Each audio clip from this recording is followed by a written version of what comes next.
खबर देखने से पहले इस चैनल को सब्सक्राइब करें।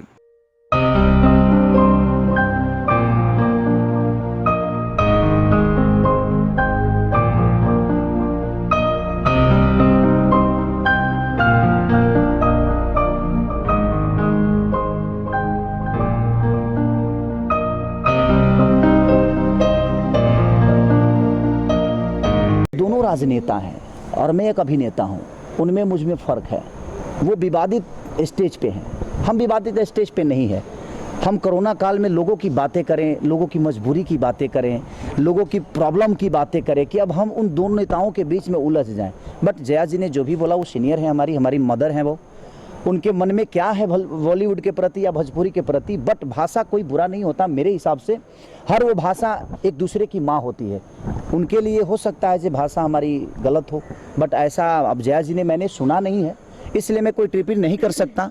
और ना ही मैंने रवि जी को सुना, क्योंकि मैं लगातार मुझे लंदन जाना है और उसके बाद लिट्टी चोखा के शूट पे जाना है, तो लगातार मैं और गाने गा रहा हूँ, लगातार अपने म्यूजिक पे बैठ रहा हूँ। तो कभी मुझे इंटरव्यू या कभी मैं कोई विवादित चीज़ सुनने को मिला नहीं। और मैं विवाद से बड़ा अलग रहता हूँ। किसने क्या बोला, नथिंग, मुझे जानना ही नहीं है कि किसने बोला क्या। हाँ, हमारी जनता की बात आती है कि हमारी जनता, हाँ हमारे समाज की बातें हैं। जिस थाली में खाते हैं हम तो उस थाली में छेद करते हैं। तो हिंदी से हमारा दूर दूर तक कोई रिश्ता नहीं है। जिस थाली में वो खाते हैं, जिस थाली में कौन छेद करता है, हिंदी से मेरा दूर दूर का कोई रिश्ता ही नहीं है। मेरी माँ मेरी भोजपुरी है, मेरी भाषा, मेरी जान, मेरी ज़िंदगी मेरी भोजपुरी के लोग हैं। तो मैं अभी जहाँ काम कर रहा हूँ वहाँ तो मैं बड़ा कुशल हूँ। अगर जया उस मदर को क्या लगता है भोजपुरी के बारे में, ये तो मैं कल्पना नहीं कर सकता। उनके विचारधारा है एक भोजपुरी के प्रति, वो हमारे लिए बुरा भी सोचेंगी तो हमारी मदर की तरह है, हमारी माता की तरह है। उनका सम्मान है और शायद उनका जितना अनुभव है, हमारी उम्र भी नहीं हुई, तो मैं कोई टिप्पणी करना नहीं चाहूँगा उनके लिए। सर, सवाल इसलिए उठ रहा है कि वो भोजपुरी इंडस्ट्री से आते हैं, इसलिए उनको टारगेट किया जा रहा है, रवि किशन जी को। देखिए, आप एक फर्टिलिटी है भोजपुरी के, आप क्या रवि भैया हमारे आदर्श हैं, हमारे पिता की तरह हैं।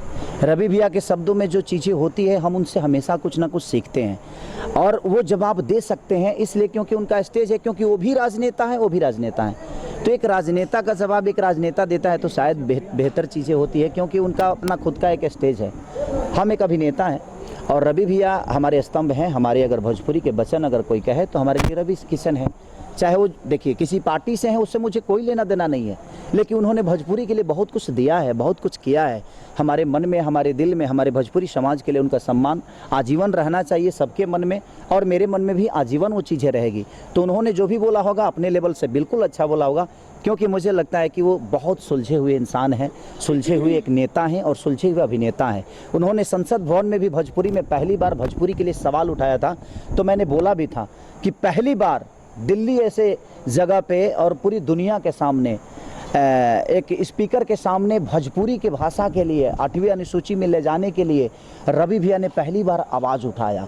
वो सुन के बड़ा अच्छा लगा। तो रवि भैया का जो पहल है वो बड़ा काबिलियत तारीफ़ है, और एक नेता के हिसाब से नहीं हूँ, एक समाज सेवी के हिसाब से चीज़ों को कर रहे हैं। तो मेरी शुभकामना है अपने बड़े भाई के लिए, अपने उस पिता के लिए, जैसे आजीवन जहाँ भी रहें वो खुश रहें। और मेरी दुआएं हैं 5 साल मेरी भी उम्र उनको लगे, ताकि जब तक वो जिए लोगों का ऐसे ही और लोगों के बातों के लिए, अपने समाज के लिए लड़ते रहें। Global advertiser for innovative outdoor solutions. Global as a company, it has never compromised on its service quality and commitment.